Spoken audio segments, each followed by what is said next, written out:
Oke guys, welcome to Daily Charting with Toshi, di mana kita akan daily chart your favorite cryptocurrencies. Oke guys, dalam 24 jam terakhir, cryptocurrency market kembali lagi mendapatkan peningkatan sebesar 1,87%, ya, dengan total crypto market cap mencapai 2,21 triliun US dollars. Yang kerennya adalah sekarang Bitcoin ada di angka 51.130, di atas 50.000, dan kebayang gak sih, 2 hari lalu Bitcoin itu ada di angka 47.000, bahkan 3 hari lalu itu sempat ya 45.000 something. Ya, jadi ini sekali lagi mengingatkan bahwa kita di cryptocurrency market yang sangat volatile, gitu. Naik dan turunnya bisa dengan sangat cepat, gitu. Jadi tapi jangan salah loh ya, saat market sedang hijau seperti ini banyak juga yang terlikuidasi, ya, terutama short. Kalau nggak salah kita lihat tuh kemarin sekitar 100 jutaan US itu terlikuidasi dalam 24 jam terakhir. Ya, jadi ya intinya apa? Harus selalu bisa menjaga resiko, long maupun short, ya. Nah, overall kita bisa lihat semua hijau dan cenderung happy ya. Ini hadiah Natal mungkin ya. Early Christmas present ya. Besok Natal hadiahnya udah dapat hari ini. Gimana kita lihat sekarang Ethereum di atas 4.000, lalu juga Binance sih, ya Binance cenderung masih stay lah di daerah sini ya, nggak terlalu ekstrim naiknya. Lalu Solana kembali lagi di 180-an. Nah, Cardano nih yang cukup unik. Dia sekarang sudah mendekati 1,5 ya, which is that's a very important area yang menurut gue itu salah satu area yang penting untuk Cardano. Nanti gue akan bahas lebih dalam di belakang ya. Tapi intinya bisa kita lihat semua cenderung baik. Oke, dan kita masuk ke berita pertama kita, yaitu adalah Ray Dalio, seorang miliarder hedge fund manager, ya, di mana dia mengatakan dia terkesan dengan Bitcoin selama 10 tahun terakhir. Buat kalian yang belum tahu siapa Ray Dalio, dia adalah salah satu hedge fund manager yang paling dihormati di dunia, ya. Buat kalian yang belum baca buku dia yang judulnya Principles, boleh pertimbangkan untuk baca. Dan bahkan juga kalau mungkin kalian nggak terlalu suka baca buku, bisa juga nonton YouTube dia, di mana dia itu membahas mengenai debt cycles. Ya, jadi buat kalian yang penasaran bagaimana cara kerja ekonomi dalam satu negara, itu bisa lu tonton di YouTube dia ya. Nah, kita bisa lihat miliarder Ray Dalio memberikan sentimen positif tentang Bitcoin. Dia mengatakan bahwa Bitcoin ini mengesankan selama 10-11 tahun terakhir, di mana pemrograman dari Bitcoin itu bertahan, ya, belum pernah diretas dan memiliki tingkat adopsi. Seperti yang kita tahu, BTC sudah banyak diadopsi bahkan bukan hanya oleh retail, tapi diadopsi oleh perbankan, perusahaan-perusahaan yang sudah publicly listed, dan lain-lain, ya. Nah, selanjutnya, bahkan yang lebih menggemparkan lagi adalah Kamis lalu, Ray Dalio menyebutkan bahwa ia memiliki beberapa Bitcoin dan Ethereum. Ya, kenapa dua ini? Ya, seperti yang sudah kita sering bahas, ini adalah dua aset kripto yang secara risk adjusted position itu paling oke, gitu ya. Secara resikonya sudah tidak sebesar altcoins lain, gitu ya. Dan selanjutnya dia mengatakan bahwa dia sangat menyukai diversifikasi. Dan itu adalah bagian sangat kecil dari portofolio dia, menurut Dalio, ya. Dan kita bisa tahu bahwa Ray Dalio ini sebenarnya awalnya adalah salah satu orang yang mengkritik Bitcoin, ya, di 2020 terutama. Tetapi di 2021 justru Ray Dalio mulai mengubah pendapat dia, ya. Justru dia mengatakan bahwa aset tersebut adalah suatu penemuan yang luar biasa. Nah, ini yang gue suka dari Ray Dalio. Dalio ini cenderung bisa mengubah opini dia kalau sudah ada data yang membuktikan bahwa oke, dia salah, gitu. Dan dia tidak, egonya tidak terlalu besar untuk kesannya terus stick dengan satu data yang udah salah, gitu ya. Jadi itu yang gue suka dari Dalio, ya. Dan yang unik juga apa, Dalio mengatakan bahwa kripto ini adalah uang alternatif di lingkungan saat uang tunai terdepresiasi secara real. Ia bahkan menyebut uang tunai sebagai sampah, ya. Dan dia bilang apa? Uang tunai yang menurut sebagian besar investor adalah investasi teraman, menurut saya adalah investasi terburuk. Begitu ya. Oke, dan selanjutnya update mini mengenai tapering ya. Jadi ada beberapa yang masih nanya, "Bro, gimana nih kira-kira tapering?" Ya, tapering sebenarnya sudah jelas ya. Target dari The Fed itu akan meningkatkan suku bunga dari 0,1% di 2022 ini bisa sampai 0,9%. Otomatis ada peningkatan sebesar 9 kali ya. Nah, kalau seperti itu terjadi, in theory seharusnya market bisa ada koreksi gitu ya. Tapi pada faktanya kalau kita lihat tapering terakhir di 2013 ya, kita lihat ini zamannya Ben Bernanke ya, udah jadul banget pikir-pikir ya, 2013. Kita mundur lagi, Nah, ini dia, tapering 2013. Ngaruh nggak? Ngaruh gitu. Ada penurunan. Tetapi seperti yang kita bisa lihat, ya markets tetap naik kok. Walaupun kena tapering, tapi tetap naik. Jadi kalau gue pribadi sih, ini lebih fundamental lagi lah gitu ya. Orang-orang tuh mulai kehilangan kepercayaan terhadap uang fiat. Tuh, karena kenapa ya? Kita bisa lihat, lu lihat statistiknya deh. US dollar itu di-print dengan luar biasa banyak. Seingat gua tuh dalam masa pandemi itu lebih dari 60% supply dolar itu bertambah. Gitu. Otomatis apa? Itu mendilusi daya beli. Gitu kan? Jadi orang sudah makin banyak yang lebih tertarik untuk invest di luar dari ya fiat gitu ya, di luar dari sistem fiat gitu maupun obligasi dari negara gitu. Jadi kesannya menurut gua bisa nggak turun? Bisa. Kita harus selalu siap ada potensi turun. Tetapi menurut gua itu bukan pemicu apa ya, bukan bisa menjadi pemicu bear market menurut gua ya. Jadi kurang lebih seperti itu. Nah, tapi overall kita tetap harus selalu bersiap dengan resikonya. Artinya apa? Jangan buka posisi futures yang terlalu beresiko. Gitu. Pastikanlah selalu pasang stop loss apabila sedang bermain di futures. Gitu ya. Jadi kurang lebih seperti itu untuk tapering. Oke, dan reminder bagi kalian yang ingin mengikuti Jolly Jamboree-nya Bybit. Ya, ini mungkin semacam acara Natalannya Bybit ya. Di mana grand prize-nya ini adalah Tesla. Ya, luar biasa sekali. Caranya seperti apa dan mungkin lebih tepatnya kapan dulu nih ya. Ini dari tanggal 22 Desember alias 2 hari lalu sampai tanggal 12 Januari. Pukul 5 sore ya, 22.5 sore. Jadi kita bisa lihat simple caranya, kita tuntaskan 8 tugas di bawah ini agar memiliki kesempatan untuk memenangkan 1 unit Tesla, hadiah lainnya beserta iPhone 13, kartu hadiah Amazon, bonus USDT, dan banyak lagi. Cara untuk menangnya simple, tuntaskan tugas, buka hadiah, kumpulkan kartu Nata untuk memenangkan 1 unit Tesla. Nah, daftar tugasnya kita bisa lihat ada cukup banyak ya. Beberapa kali Shiba justru ya. Nah, mumpung gua ngomong sedikit Shiba, nanti kemungkinan sore gua akan upload atau mungkin lebih tepatnya akan update mengenai Shiba Inu. Jadi buat kalian yang penasaran, sebelum beli untuk menyelesaikan tugas, boleh nanti nonton video gua mengenai Shiba Inu ya. Jadi kurang lebih seperti itu caranya, selesaikan misi di sini. Lalu ya siap-siap, semoga kalian beruntung bisa mendapatkan Tesla ya. Nah, tetapi baik lagi sebelum kalian ikut program ini, lebih bijak kalau baca dulu syarat dan ketentuan ya, karena cukup panjang dan pastikan baca baik-baik. Tetapi gue yakin pasti jelas karena ini bahasa Indonesia ya, pasti tidak ada kesalahpahaman. Jadi kurang lebih seperti itu untuk Jolly Jamboree dari Bybit. Semoga kalian beruntung. Oke, dan kita kembali lagi ke chart Bitcoin. Di mana kita bisa lihat luar biasa ya, movementnya cukup mirip seperti kemarin di Juli ya, di mana dia nge-bottom dan mirip juga dia close tipis di bawah MA50 lalu engulfing ya. Semoga saja dalam 3 hari lagi ke depan movementnya akan sama ya. Basically kalau bisa lebih bagus lagi sih nembus bull support band gitu ya. Tetapi yang penting adalah yang harus dipertahankan menurut gua adalah engulfingnya. Ya, buat kalian yang nggak ngerti apa itu engulfing, basically dia close di lebih tinggi dibandingkan dengan candle merah sebelumnya. Ya, itu artinya mengengulf si candle sebelumnya ya. Itu artinya apa? Secara TA-nya itu menunjukkan bahwa bull momentumnya jauh lebih tinggi dibandingkan dengan bearish movement-nya ya. Jadi itu PR utamanya. Nah, lebih baik lagi kalau sampai dia bisa tembus bull support band. Yang sekarang tertingginya itu di 53.000. Jadi kalau dalam 3 hari ke depan Bitcoin bisa close di atas 53.000, that's really really bullish. Ya, that's really good. Nah, itu bisa dibilang itu adalah apa ya? Goal utama kita gitu. Ya, jadi kurang lebih secara makronya seperti itu untuk Bitcoin. Dan kalau ada yang nanya, "Bang, berita apa sih yang buat Bitcoin sampai bisa naik seperti ini?" Kalau gue pribadi, gue nggak ngelihat spesifik berita apa ya yang bisa bikin Bitcoin sampai naik seperti ini. Kalau menurut gue sih simpelnya gini, kita nggak harus selalu mencari apa ya pembenaran secara news gitu ya. Kadang-kadang ya kalau Bitcoin sudah ketemu bottom ya sudah ketemu bottom aja.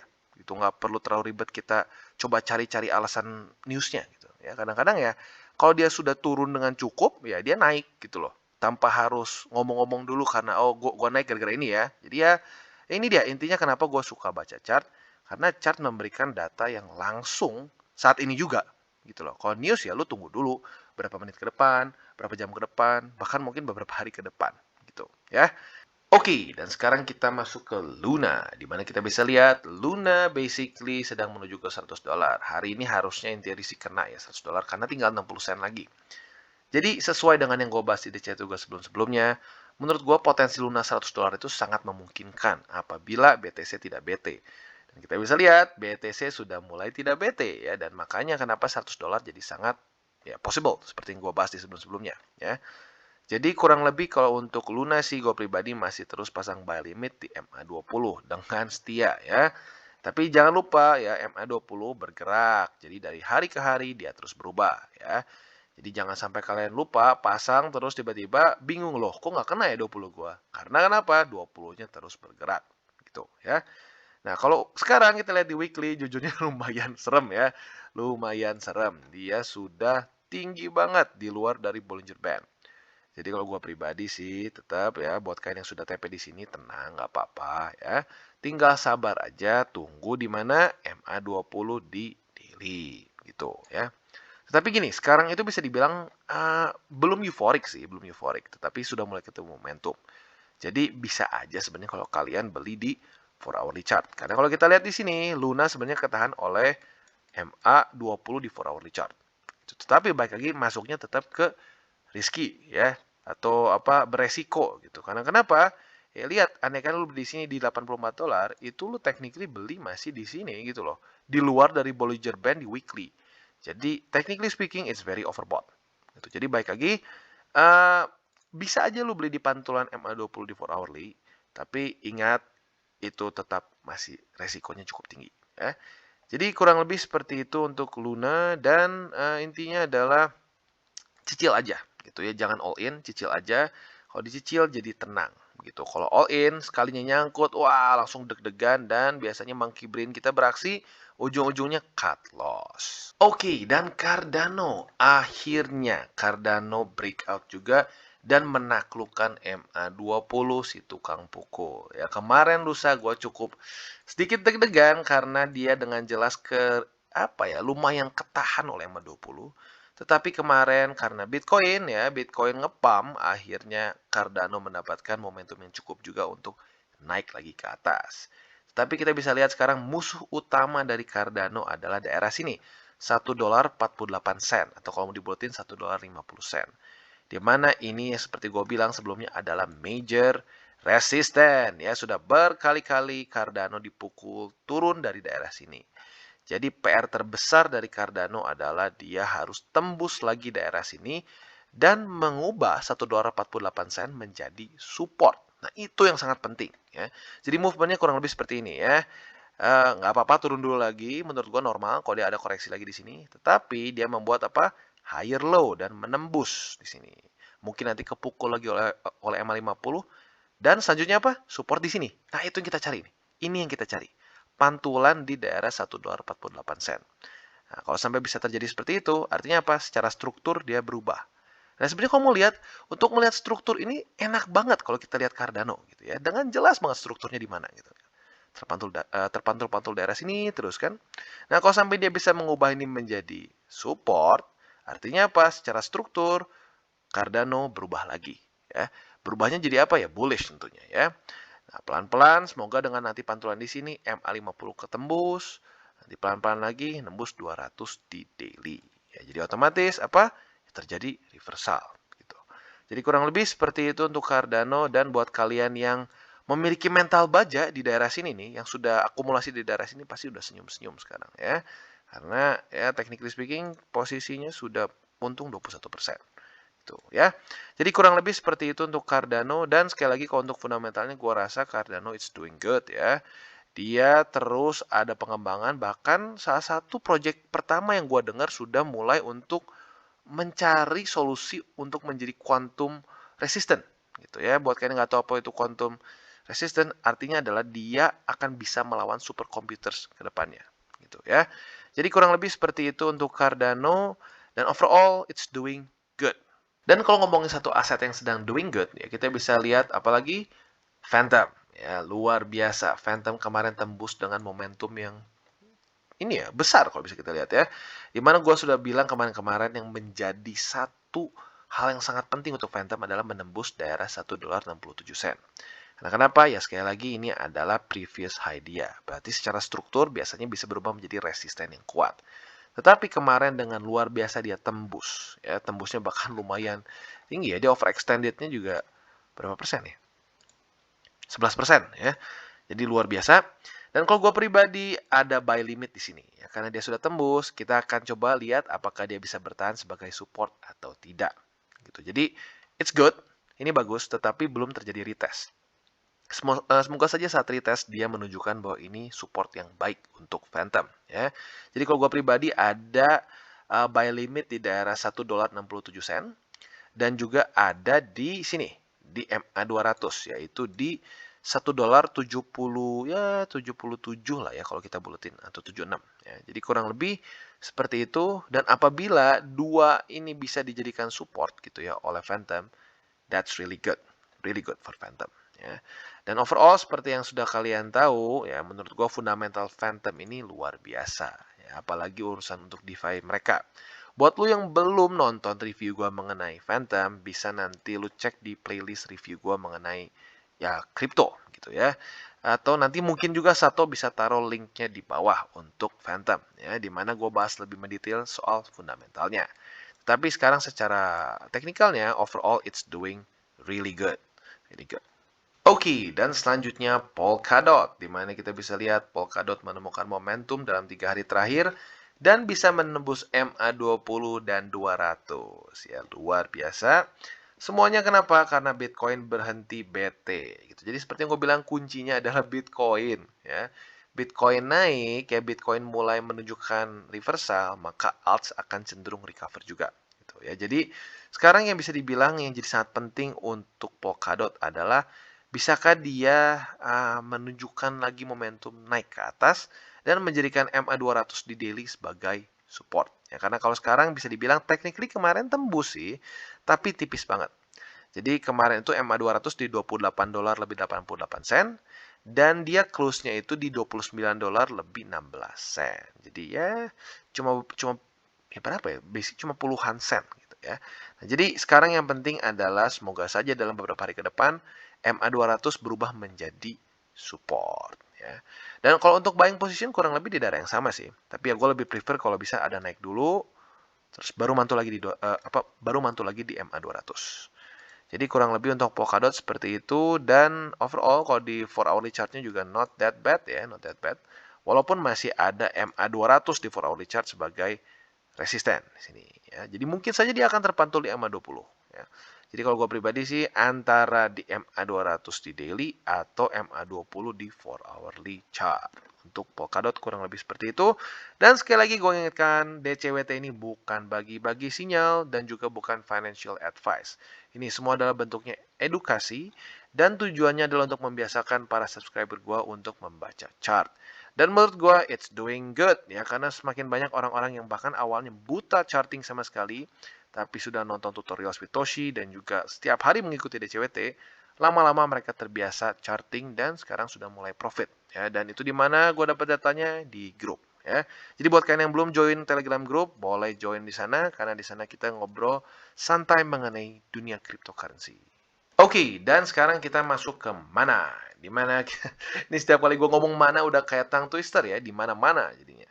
Jadi Decentraland ya, gue ngomong Decentraland aja nih. Dia kemarin tembus MA50 di daily. That's really good, ya, really good.